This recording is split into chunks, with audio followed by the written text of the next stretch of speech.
case of Donald Trump's 2018 budget proposal versus Black America, we will focus on the two biggest departments being cut in Trump's proposal: the EPA and the Arts and Humanities programs. Many are upset, feeling that their environment will become polluted, and eliminating arts and radio funding tampers with freedom of the speech, amongst other things. However, historically, upon further review, neither of these departments have really helped the Black community. The EPA has neglected environmental racism for decades, and the Arts Initiative programs are selective on their funding. Let us know if you agree with our judgment by liking or disliking the video. But first, let's present the evidence. The EPA will cut more than 50 programs and 3,200 jobs, which would eliminate its funding by shrinking more than 31%. However, the EPA has been ineffective in urban communities for decades. For instance, a report released by the Center for Effective Government found that people of color are nearly twice as likely than whites to live near facilities that process dangerous chemicals.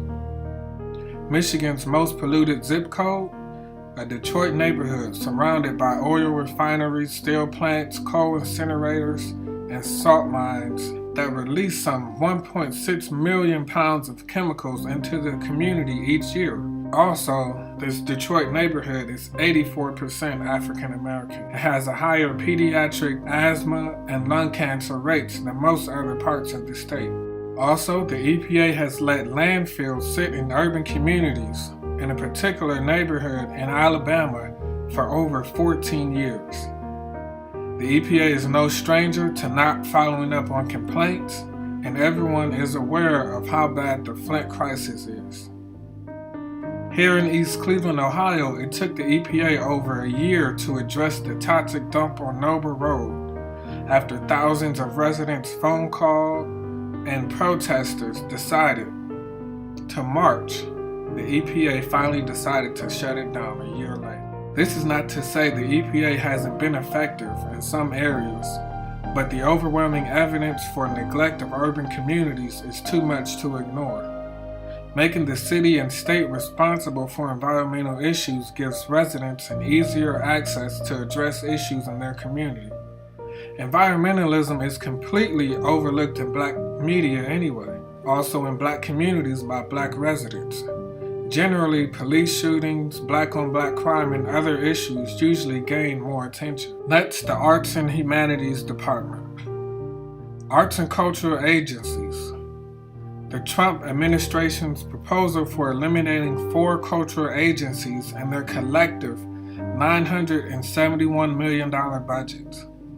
Most of the funds support nonprofit groups across the country, such as dance companies, radio stations, orchestras, and theaters. But there is one problem. The funding barely reaches urban communities. Every year, approximately 11% of foundation giving, which is about $2.3 billion in 2009, is awarded to nonprofit arts and cultural institutions. However, only 10% of grant dollars made with the primary or secondary purpose of supporting the arts in undeserved communities, including low-income populations, people of color, and other disadvantaged groups, and less than 4% focus on advancing social justice goals. These facts suggest that most arts philanthropy is not engaged in addressing inequalities that trouble our communities, and is not meeting the needs of our most marginalized population. According to a 2011 report prepared by the researcher and arts advocate Holly Sidford, 55% of contributed income in 2009 went to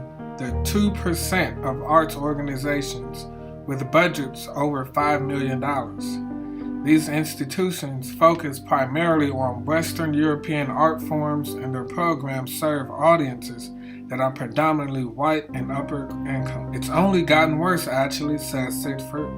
Statistics from the NCCS indicate that in 2012, 1% of arts organizations, those with budgets over 10%, received close to 50% of all contributed funding for the arts. Not only do the big institutions continue to get the bulk of the revenue, says Sidford, but their portion of the total is going up. The DeVos Institute of Arts Management at the University of Maryland recently released a report titled Diversity in the Arts. Looking at this disparity, the report was offered as a wake-up call to address inequality in the field, but the phrasing seems deceptive.